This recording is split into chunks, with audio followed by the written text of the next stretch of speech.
Terdapatlah sebuah keluarga kecil di suatu desa. Keluarga tersebut beranggotakan ayah, ibu, dan seorang anak perempuan yang cantik jelita.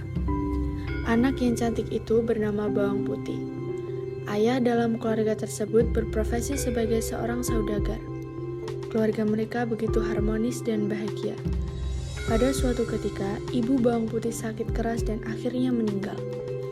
Beberapa bulan setelah ibunya meninggal, ayahnya menikah lagi dengan janda beranak satu. Di awal pernikahan, ayah Bawang Putih dan ibu Bawang Merah semua terlihat baik-baik saja. Sampai pada suatu ketika, pada saat ayah Bawang Putih sedang pergi ke luar pulau, terlihatlah sifat asli ibu tiri dan saudara tiri Bawang Putih.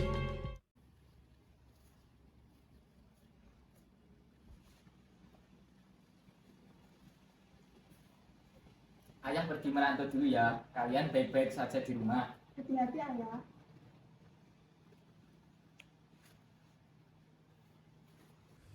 Setelah ayah pergi, sikap ibu tiri dan Bawang Merah mulai berubah. Bawang Putih, kamu jangan bermalas-malasan saja. Sana berberes rumah dan bersih-bersih rumah. Baiklah Bawang Merah. Dan kau Bawang Putih, kamu harus bangun pagi dan menyiapkan makanan dan lain-lainnya. Mengerti kau? Mengerti Bu, saya akan lakukan.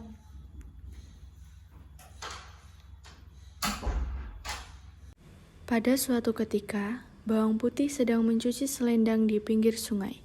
Tiba-tiba, salah satu selendang milik ibunya terhanyut. Wah, selendang ibu hanyut.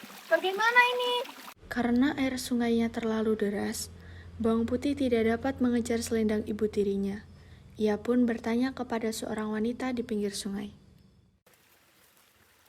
Permisi Bi, apakah saya boleh bertanya? Ampun nak, ada apa? Apakah Bibi tadi melihat selendang yang hanyut di sungai? Oh, tadi itu selendangnya. Tapi saya melihat hanyut di sungai beberapa saat lalu. Baik Bi, terima kasih. Ya nak. Saat pencarian selendang tersebut, tak terasa hari sudah mulai gelap. Bawang Putih harus menemukan tempat untuk bermalam karena tidak akan sempat untuk pulang ke rumah. Akhirnya, Bawang Putih bertanya kepada seorang nenek tua yang sedang berjalan di pinggir sungai. Permisi Nek, saya Bawang Putih. Apakah Nenek melihat selendang yang tadi hanyut di sungai? Oh, itu selendang kamu. Akan saya berikan kepadamu dengan satu syarat, yaitu menginap di rumahku, membereskan rumah dalam beberapa hari. Baiklah Nek, asalkan selendang itu kembali kepada saya. Selama seminggu, Bawang Putih tinggal bersama dengan nenek itu. Setiap hari, Bawang Putih membantu mengerjakan pekerjaan rumah nenek. Tentu saja nenek merasa senang, hingga akhirnya genap sudah seminggu. Nenek pun memanggil Bawang Putih.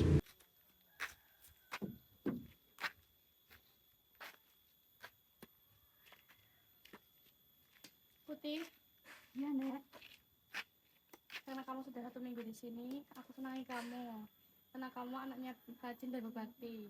Maka sesuai janjiku, ini kuberikan selendang ini untukmu. Dan satu lagi, ada hadiah untukmu. Tidak usah repot-repot, Nek. Kamu tunggu di sini, akan aku ambilkan hadiah.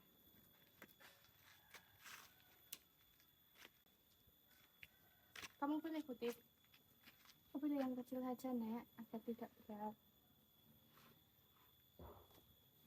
Putih pulang dulu ya, Nek. Terima kasih. Hati-hati, Putih. Sesampainya di rumah, Bawang Putih menyerahkan selendang milik ibu tirinya. Ini selendangnya, Bu. Ya udah, pergi sana. Bawang Putih pun pergi ke dapur untuk membelah labu yang ia dapatkan. Alangkah terkejutnya Bawang Putih ketika labu yang terbelah berisi emas yang sangat banyak.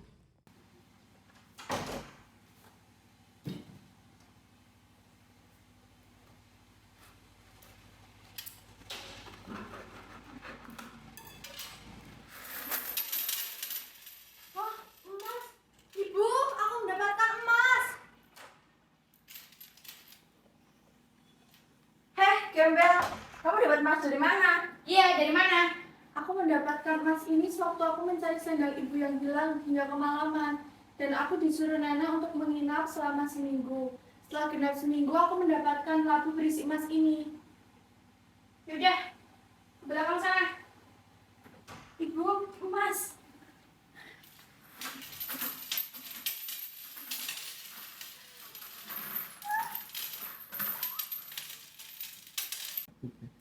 Bawang merah, kamu harus melakukan apa yang dilakukan bawang putih. Baiklah, Bu. Kalau gitu besok pagi kamu harus pergi ke sungai. Keesokan harinya, bawang merah pun melakukan hal sama seperti yang dilakukan bawang putih.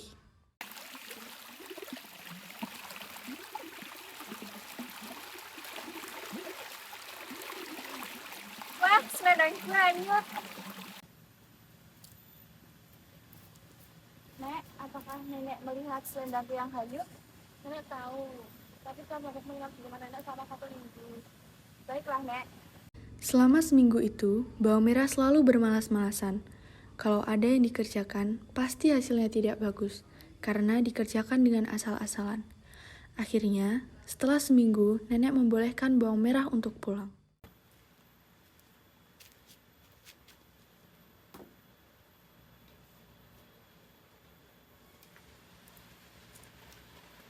Nak, karena kamu sudah 1 minggu di sini, maka sesuai janjiku akan diberikan ini selendangku. Apakah aku tidak mendapatkan hadiah darimu? Ini, sebentar.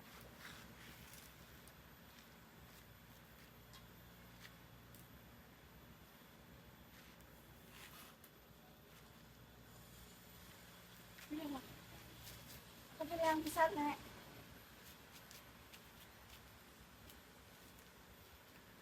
Sesampainya di rumah, bawang merah segera menemui ibunya dengan gembira dan memperlihatkan labu yang dibawanya.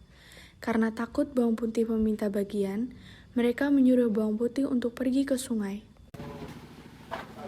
Ibu-ibu, aku dapat labu. Mana ini? Dipeso dulu nih. Setelah bawang putih pergi, mereka membelah labu tersebut. Tapi ternyata yang keluar bukan emas, melainkan binatang berbisa seperti ular. Binatang itu langsung menyerang bawang merah dan ibunya hingga tewas di tempat.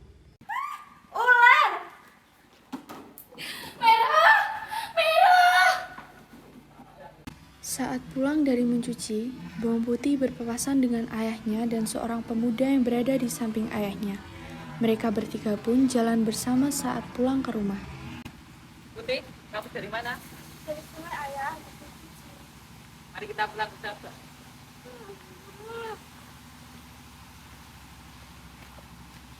Bawang merah, ibu, ayah pulang. Ibu, bawang merah, kalian kenapa? Ada apa dengan anak dan istriku? Sepertinya mereka digigit ular dan sudah meninggal. Ya sudah, mari kita makamkan. Akhirnya, ibu tiri dan bawang merah dimakamkan di samping makam ibu bawang putih. Setelah proses pemakaman, bawang putih bertanya kepada ayahnya tentang pemuda yang bersamanya saat perjalanan pulang. Siapakah pemuda ini, Ayah? Ini adalah anak dari teman ayah yang akan ayah jodohkan dengan kamu. Perkenalkan, nama saya Satria yang akan dijodohkan denganmu. Kenalkan, nama saya Bawang Putih. Ayah akan menentukan tanggal pernikahan kalian. Tinggallah di sini beberapa hari dulu, Satria. Bawang Putih, tolong tunjukkan kamar Satria. Baiklah, Ayah. Mari satu ya.